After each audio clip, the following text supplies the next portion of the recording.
കനത്ത മഴയിൽ പാവറട്ടി സെന്ററിലെ വ്യാപാര സ്ഥാപനങ്ങളിൽ വെള്ളം കയറി. കോടികൾ ചെലവിട്ട് പാവറട്ടി സെന്ററിൽ വികസന പ്രവർത്തനങ്ങൾ നടത്തിയെങ്കിലും മഴ പെയ്താൽ വ്യാപാരികൾക്കുണ്ടാകുന്ന ദുരിതത്തിന് ശമനമായില്ല.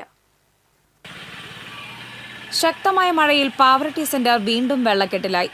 20ഓളം കടകളിലാണ് വെള്ളം കയറിയത്. വ്യാപാര സ്ഥാപനങ്ങളിൽ സൂക്ഷിച്ചിരുന്ന സാധനങ്ങളും വെള്ളത്തിൽ മുങ്ങി. സെന്റർ വികസനത്തിനായുള്ള നവീകരണ പ്രവർത്തികൾ ആരംഭിച്ചതുമൂലമാണ് പാവറട്ടിയിലെ വ്യാപാര സ്ഥാപനങ്ങളിൽ വെള്ളം കയറി തുടങ്ങിയത്. 2,87,00,000 രൂപ വകയിരുത്തിയാണ് പദ്ധതി വിഭാവനം ചെയ്തത്. എന്നാൽ വിവിധയിടങ്ങളിൽ നിന്നുണ്ടായ എതിർപ്പ് മൂലം പദ്ധതി പൂർത്തിയാക്കാൻ കഴിഞ്ഞില്ല. പൂർത്തിയാക്കിയ കാനകളുടെയും കൽവർട്ടുകളുടെയും നിർമ്മാണം അശാസ്ത്രീയമാണെന്നാണ് ആക്ഷേപം. മഴക്കാലത്തിനു മുമ്പേ മുന്നൊരുക്ക പ്രവർത്തനങ്ങളുടെ ഭാഗമായി പഞ്ചായത്ത് കാനകൾ വൃത്തിയാക്കിയിരുന്നു.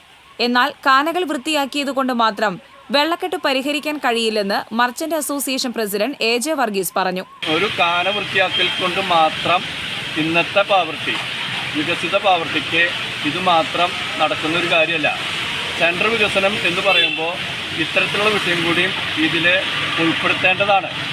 ഈ സെൻട്രൽ വികസനത്തിൻ്റെ ആദ്യത്തെ യോഗത്തിൽ MLA പങ്കെടുത്തുള്ള യോഗത്തിൽ ഇക്കാര്യങ്ങൾ വ്യാപാരികൾ ചൂണ്ടിക്കാണിച്ചിട്ടുണ്ടായിരുന്നു.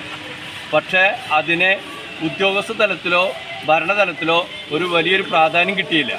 അതിൻ്റെ തിക്തഫലങ്ങൾ പാവറട്ടിയിലെ മുഴുവൻ വ്യാപാരികളും പൊതുസമൂഹവും അനുഭവിച്ചുകൊണ്ടിരിക്കുകയാണ്. പാവറട്ടി സെന്റർ വികസനത്തിന്റെ ആസൂത്രണത്തിലും നിർവഹണത്തിലും വന്ന അപാകതയാണ് വെള്ളക്കെട്ടിന് കാരണമാകുന്നതെന്ന് ആക്ഷേപമുണ്ട്.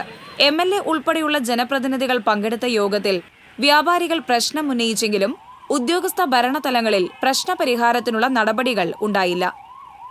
TCV news, Pavaratti.